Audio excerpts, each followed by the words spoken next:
বাংলাদেশের পক্ষ থেকে দখলদার বাহিনীর প্রধান ইউনূস বেশ কিছুদিন ধরেই এই সম্মেলনে ভারতের প্রধানমন্ত্রী শ্রী নরেন্দ্র মোদীর সাথে দেখা করবার জন্য আবেদন করেছিল। আমরা প্রথম আলোর একটি রিপোর্টের দিকে যদি তাকাই তাহলে দেখতে পাই 23 মার্চের রিপোর্টে বলা হচ্ছে যে ভারত এখনো বাংলাদেশের আবেদনের কোনো জবাব দেয়নি। 23 মার্চের রিপোর্টে বলা হচ্ছে যে গত বুধবারে লিখিত যেই চিঠিটি দেওয়া হয়েছে সেটির জবাব ভারত দেয়নি। তাহলে 23 মার্চের ওই দিনের কথাতে যদি বুধবারের কথা বলা হয় তাহলে আমরা তারিখ বিবেচনায় দেখতে পাই যে 19 মার্চ বাংলাদেশ ভারতের সাথে একটি মিটিংয়ের জন্য অর্থাৎ বিমস্টেক সম্মেলন যখন হবে সেই সম্মেলনের সাইডলাইন অনেক ধরনের মিটিং হয়, এরকম একটি মিটিংয়ের জন্য নরেন্দ্র মোদীর সাথে মিটিং করতে চেয়েছিল, যেটির জবাব 23 মার্চ পর্যন্ত দেওয়া হয়নি এবং শেষ মুহূর্তে এসে সেই মিটিংয়ের আয়োজন হয়। এটা বলে নেওয়া ভালো দর্শকদের জন্য যে এই সাক্ষাৎ হওয়ার পেছনে থাইল্যান্ডের একটা বড় ধরনের ভূমিকা আছে। তারা নেপথ্যে কাজ করেছে, তারা শ্রী নরেন্দ্র মোদীকে নানানভাবে কনভিন্স করেছে যে এই মিটিংটা আপনি করতে পারেন এবং সোজা কথা হচ্ছে যে এরকম লবিং এর ফলে এবং নানা দিক বিবেচনা করে শ্রী নরেন্দ্র মোদী বা ভারত রাজি হয়েছে এই দখলদার বাহিনীর প্রধান ইউনূসের সাথে মিটিংয়ে বসতে। এই মিটিংয়ের পরে ইউনূসের যেই প্রোপাগান্ডা বাহিনী আছে, ইউনূসের যে একটা গৃহপালিত প্যারট আছে বা তোতা পাখি আছে, যে সামাজিক যোগাযোগ মাধ্যমে এসে তারা মনের মাধুরী মিশিয়ে সে তথ্য দিতে থাকে। যেমন এই মিটিং এর পরপর সে বলছে তার নাকি জীবনের যত রকমের কথা আছে, যত কিছু আছে সব নাকি শ্রী নরেন্দ্র মোদীকে বলে দিয়েছে। আমরা বলে দিয়েছি, কি বলে দিয়েছেন? সেখানে নাকি তারা বলেছে যে মাননীয় প্রধানমন্ত্রী শেখ হাসিনার প্রত্যাবর্তনের কথা বলা হয়েছে, সেখানে নাকি বাংলাদেশের সাথে নানান ধরনের ইস্যুসগুলো সেখানে আলোচনা হয়েছে। মিটিং হয়েছে 15 থেকে 20 মিনিট, কেউ কেউ বলছে 30 মিনিট, সেটা নিয়ে ডাউট আছে। এই 30 মিনিটে বাংলাদেশের সমস্ত কিছু যত রকমের ইস্যুস আছে সব নাকি তুলে ফেলেছে ভারতের সাথে। এগুলো সবই সামাজিক যোগাযোগ মাধ্যম, বিভিন্ন পত্রপত্রিকার নিউজের একটা সম্মিলিত রূপ আপনাকে আমি বললাম। ইউনূস গত প্রায় 8 মাস ধরে যখনই পৃথিবীর বিভিন্ন সরকার প্রধানের সাথে দেখা করছিলেন তখনই চোথার মতো বা একটা নকলের মতো একটা চটি বই সেই সরকার প্রধানদের হাতে ধরিয়ে দিচ্ছিলেন। সেখানে জামাত শিবিরের যে সন্ত্রাসী, যেই আবু সাইদ, তার 2 হাত প্রসারিত করা তার সুইসাইডাল অ্যাটেম্পটের একটি বুকলেট কিংবা সেটার ভেতরে নানান ধরনের অপবাদজনক, নানান ধরনের মিথ্যে প্রোপাগান্ডা এইসব সরকার প্রধানদের কাছে হস্তগত হচ্ছিল। কিন্তু আশ্চর্যের ব্যাপার লক্ষ্য করা গেল যে শ্রী নরেন্দ্র মোদীর ক্ষেত্রে এই কাজটি করা হয়নি। কিন্তু নরেন্দ্র মোদীকে কি দেওয়া হয়েছে? নরেন্দ্র মোদীকে দেওয়া হয়েছে আজকে থেকে খুব সম্ভবত প্রায় 10 বছর আগে নরেন্দ্র মোদী ইউনূসকে একটি মেডেল দিচ্ছে ভারতের কোন একটা প্রোগ্রামে, সেইটার একটা ছবি। অর্থাৎ নরেন্দ্র মোদীকে ইমপ্রেস করবার জন্য খুবই সস্তা একটা পদ্ধতি অবলম্বন করেছে ইউনূসের বাহিনী।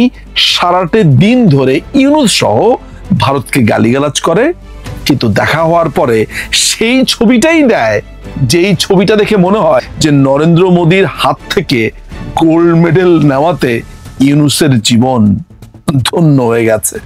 কিন্তু কথা হচ্ছে যে যেই আলাপটা উঠেছে, যেই আলাপের কারণে আজকের এই ভিডিওটা আমি করতে বসেছি, সেটি হচ্ছে যে এই মিটিং এর ফলে নাকি ভারত বাংলাদেশ আওয়ামী লীগকে ছুঁড়ে ফেলে দিয়েছে। ভারত নাকি বাংলাদেশ আওয়ামী লীগের সভানেত্রী মাননীয় প্রধানমন্ত্রী শেখ হাসিনাকে গৌণ করে তুলেছে।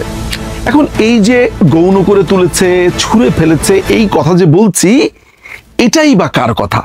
একটা দীর্ঘ সময় ধরে বাংলাদেশ আওয়ামী লীগ এবং ভারত এই দুটোকে মিলিয়ে এক ধরনের প্রপাগান্ডা করেছে। এই ইউনুস বাহিনীরাই বা ইউনুস বাহিনীর মতো এই এন্টি বাংলাদেশ ফোর্সরাই বারবার বলেছে ভারত নাকি কখনোই বাংলাদেশের সাথে সম্পর্ক গড়েনি, সম্পর্ক গড়েছে নাকি বাংলাদেশ আওয়ামী লীগের সাথে। এই প্রপাগান্ডা তারা ছড়ানোর সাথে সাথে বলেছে যে বাংলাদেশ আওয়ামী লীগ যদি ক্ষমতায় আসে তাহলে ভারতের কাছে দেশ বিক্রি করে দিবে, মসজিদের মধ্যে উলুধ্বনি হবে, সোজা কথা হচ্ছে সমস্ত কিছু নাকি ভারতকে দিয়ে দিবে। এই ধরনের একটা প্রপাগান্ডা বাংলাদেশে স্বাধীনতার পরপর চালু রয়েছে। যারা এই প্রপাগান্ডাটা করছে তাদেরই অংশীজন যখন শ্রী নরেন্দ্র মোদীর সাথে সাক্ষাৎ হওয়ার পর আবার বলছে যে আমরা জিতে গেছি, আমরা নরেন্দ্র মোদীকে দেখিয়ে দিয়েছি, ভারত আমাদেরকে দেখে ভয় পেয়েছে, তখন হাসবো না কাঁদবো না কি করব, আমরা কোন অনুভূতিটা প্রকাশ করব সেটি আসলে বুঝে উঠতে পারি না। তবে বাংলাদেশের সামাজিক যোগাযোগ মাধ্যমে বা পত্রপত্রিকা বা সাধারণ মানুষ যেই কথাটা বলছে বা জিজ্ঞেস করছে যে শ্রী নরেন্দ্র মোদী এই দখলদার বাহিনীর প্রধানের সাথে দেখা যে করেছেন এটি কি ঠিক হয়েছে? একটি ইল্লিগাল সরকারকে লেজিটিমেসি কি এর মধ্যে দেওয়া হলো? এই ধরনের অনেকগুলো প্রশ্ন এসেছে এবং একই সাথে প্রশ্ন এসেছে যে বাংলাদেশ আওয়ামী লীগের ব্যাপারে ভারত কি তার চিন্তা পরিবর্তন করেছে বা ছুঁড়ে ফেলে দিয়েছেন কিনা, এই ধরনের অনেক কিছু। এবং যে কারণে এই ভিডিওটি আমি করতে বসেছি। আমরা যখন এই ভিডিওটা করছি তারও প্রায় 10 ঘন্টা আগ থেকে একটি সংবাদ চারদিকে ভেসে বেড়াচ্ছে। সেই সংবাদটা কি আমি একটু পড়ে শোনাই। সেটা হচ্ছে শিলিগুড়ি করিডোরে ভারী যুদ্ধাস্ত্র মোতায়েন ভারতের। শুক্রবার ব্যাংকক থেকে দ্বিপাক্ষিক সফরে শ্রীলঙ্কার রাজধানী কলম্বোতে পৌঁছেছেন ভারতের প্রধানমন্ত্রী নরেন্দ্র মোদী। এর আগে বিমস্টেক সম্মেলনে অংশ নিতে দুদিনের থাইল্যান্ড সফর শেষ করেছেন তিনি। নরেন্দ্র মোদীর আঞ্চলিক সফরের মাঝে ভারতের বহুল আলোচিত চিকেন স্নেক খ্যাত শিলিগুড়ি করিডোরে ব্যাপক নিরাপত্তা ব্যবস্থা জোরদার করেছে নয়াদিল্লি। এমনকি সেখানে অত্যাধুনিক যুদ্ধাস্ত্রের পাশাপাশি মোতায়েন করা হয়েছে S-400 ক্ষেপণাস্ত্র ব্যবস্থাও। তো ইউনুসের সাথে এত বড় মিটিং করেছে, এত বড় সফল মিটিং যারা ছড়ালো, তারা এই সংবাদের ঠিক কি উত্তর দেবে আমি জানি না। তবে এটা নিশ্চিত হওয়া গেছে যে ভারত শিলিগুড়ি সীমান্তে ভারী যুদ্ধাস্ত্র মোতায়েন করেছে, সেখানে অনেক সৈন্যের সমাবেশ করেছে। এবার ফিরে আসি বিমস্টেক সম্মেলনে ভারতের প্রধানমন্ত্রী শ্রী নরেন্দ্র মোদীর সাথে বাংলাদেশের দখলদার বাহিনীর প্রধান মোহাম্মদ ইউনুসের মিটিং সংক্রান্ত বিষয়। আমরা সবাই একটা প্রভাব জানি বা ম্যাক্সিম জানি যে একটি ভাতের হাঁড়িতে একটা ভাতকে টিপ দিলে আপনি বুঝে ফেলতে পারবেন যে হাঁড়ির অন্য ভাতের কি অবস্থা। ফলে এই মিটিং এর পর ভারত তাদের যেই নোটের সামারি দিয়েছে, অর্থাৎ ব্রিফিং দিয়েছে যে কি আলোচনা বাংলাদেশের সাথে হয়েছে, সেই আলোচনার দুটো পয়েন্ট যখন আপনারা জানতে পারবেন, আপনারা বুঝে নিতে পারবেন যে এই আলোচনা কতটা সফল হয়েছে বা কি হয়েছে। তার প্রথম পয়েন্টটি, ভারতের সাথে বাংলাদেশের যে আলোচনা হয়েছে, ভারত পরবর্তী সময়ে তার এই আলোচনার সামারি তাদের সরকারি ওয়েবসাইটে দিয়েছে। যে শ্রী নরেন্দ্র মোদী বলছে যে তারা বাংলাদেশকে একটি গণতান্ত্রিক রাষ্ট্র হিসেবে দেখতে চায়, একটা ইনক্লুসিভ গণতন্ত্রে দেখতে চায়।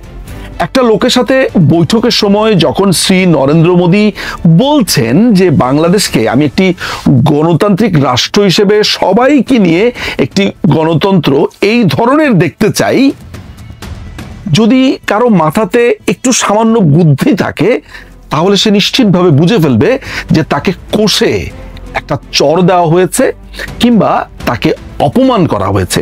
এই অপমান বোধ ইউনুসের আছে কিনা এটি নিয়ে আমি যথেষ্ট সন্দিহান।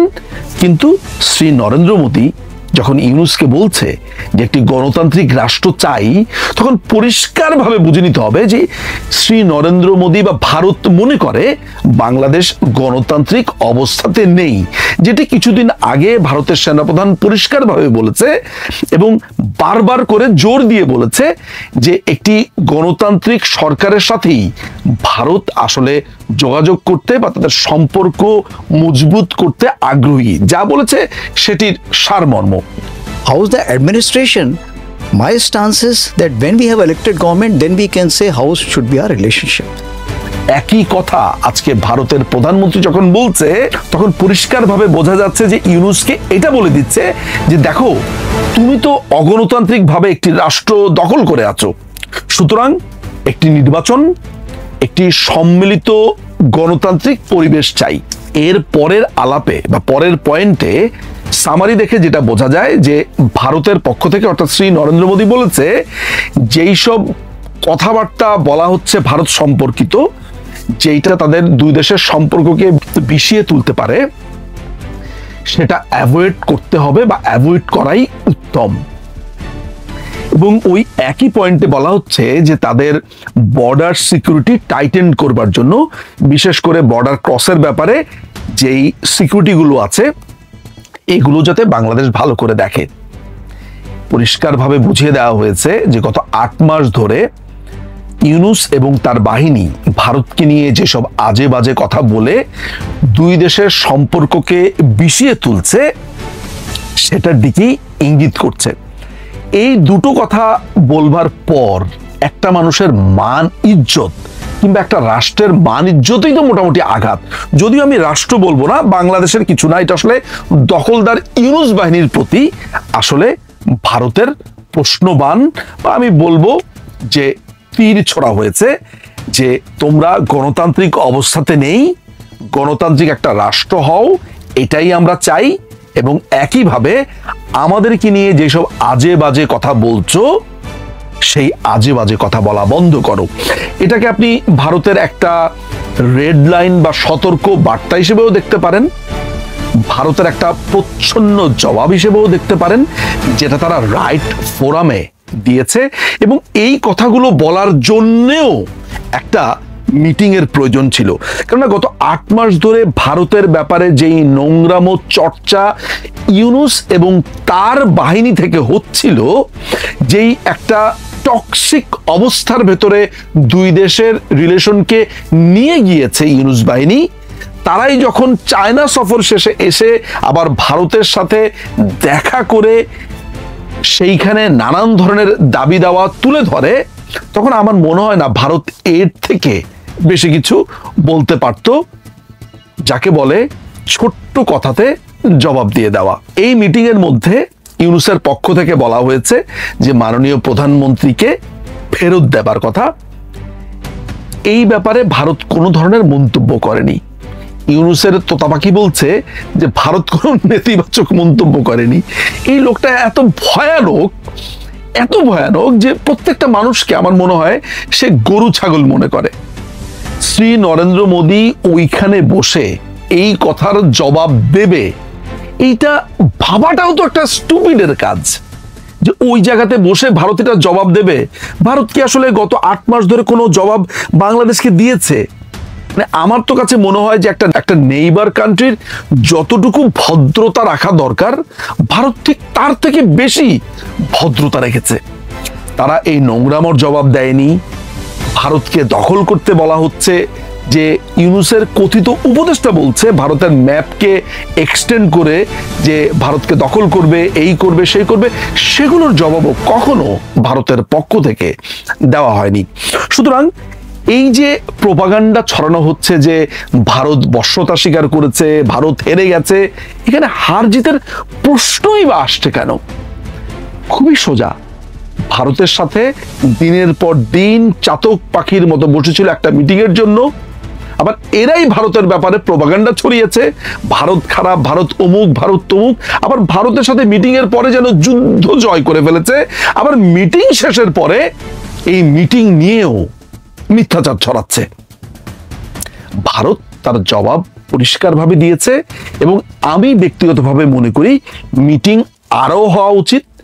ভারতের তরফ থেকে চরমভাবে এই ইউনূস বাহিনীর এই ধরনের কথাবার্তার জবাবও ভারতের দেওয়া উচিত বলে আমি মনে করি, যেটা অলরেডি ভারত দিয়েছে।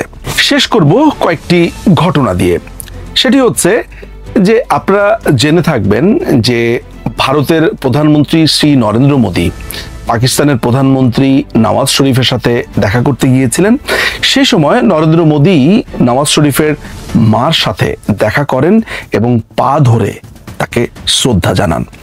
অনেকেই বলা বলি করছিল যে ভারতের সাথে পাকিস্তানের যে শীতল সম্পর্ক সেটি মনে হয় ঠিক হতে চলেছে, নানান ধরনের কথাবার্তা, নানান ধরনের বিশ্লেষণ। কিন্তু পরবর্তী সময় ভারতের সাথে যখন পাকিস্তানের এক কঠিন পরিস্থিতি আসে এবং ভারত যখন সার্জিক্যাল স্ট্রাইক করে পাকিস্তানে, তখন বোঝা যায় যে একজন মানুষের সাথে আরেকজন মানুষ বা পারিবারিক সম্পর্ক যদি এক রাষ্ট্রপ্রধানের সাথে আরেক রাষ্ট্রপ্রধানের মা বা রাষ্ট্রপ্রধানের থাকেও, রাষ্ট্র একটা সম্পূর্ণ আলাদা জিনিস। আমরা 1960s দেখেছি যে জওহরলাল নেহরুর সময়, যে সেই সময় চায়না ভারত ভাই ভাই এই ধরনের অনেক স্লোগান দেওয়া হয়েছিল, কিন্তু পরবর্তী সময় দেখা গেল 1962-তে চায়না ভারতের একটা অংশ আক্রমণ করে বসেছে। পৃথিবীতে আমরা এরকম অনেক সম্পর্ক দেখেছি, যেমন আমরা ট্রাম্পের সাথে আপনার নর্থ কোরিয়ার সম্পর্কের ক্ষেত্রে দেখেছি যে সম্পর্ক এক জিনিস, কিন্তু যখন দুটো রাষ্ট্রের নানান ধরনের চুক্তি হয়, নানান ধরনের রিলেশন হয়, সেটা আরেক জিনিস। সাম্প্রতিক সময় আপনি দেখুন না কেন যে আমরা জানি যে ডোনাল্ড ট্রাম্পের সাথে আপনার রাশিয়ার প্রেসিডেন্ট পুতিনের অসম্ভব ভালো সম্পর্ক, কিন্তু আমরা আবার কয়েকদিন পরেই দেখতে পেলাম যে রাশিয়ার উপরে বিশাল এক ট্যাক্সের বোঝা চাপিয়ে দেওয়া হয়েছে এবং আন্তঃরাষ্ট্রীয় আবার আলাপের সময় সেখানে রাশিয়া বিরোধী বক্তব্য রাখা হচ্ছে। রাজনীতিতে এরকম ব্যক্তিগত সম্পর্ক অনেকেরই থাকে, অনেকেরই থাকতে পারে, কিন্তু দুটো রাষ্ট্র যখন নিজস্ব ডিপ্লোম্যাটিক ব্যাপারে সিদ্ধান্ত নেয়, পররাষ্ট্র নীতির ক্ষেত্রে সিদ্ধান্ত নেয়, তখন সেটি সম্পূর্ণভাবে আলাদা এবং রাষ্ট্রের সমস্ত কিছুকে বিবেচনা করেই সে সিদ্ধান্ত নেওয়া হয়। সুতরাং বিমস্টেক সম্মেলনে দখলদার ইউনূসের সাথে ভারতের প্রধানমন্ত্রী শ্রী নরেন্দ্র মোদীর এই সাক্ষাৎকারকে নিয়ে যারা ভেবেছেন যে বাংলাদেশ আওয়ামী লীগ সম্ভবত গেল, বাংলাদেশ আওয়ামী লীগের সাথে ভারতের আর কোনো রিলেশনই থাকলো না, আর একটি ভুলের স্বর্গের রাজ্যে বিচরণ করছেন বলে আমি মনে করি। সময় বলে দেবে ক্রিস্টোফার হিচিন্সের সেই বিখ্যাত থিওরি, যার নাম টু ট্র্যাক থিওরি, যেটা আমরা 1974-এ হেনরি কিসিঞ্জারের বাংলাদেশের প্রেক্ষিতে দেখতে পেয়েছিলাম। কে জানে টু ট্র্যাক থিওরি আমাদের আশেপাশেই ঘুরছে, আর টু ট্র্যাক থিওরি কি সেটি জানতে হলে গুগল করতে হবে, পড়তে হবে এবং একই সাথে বুঝতে হবে।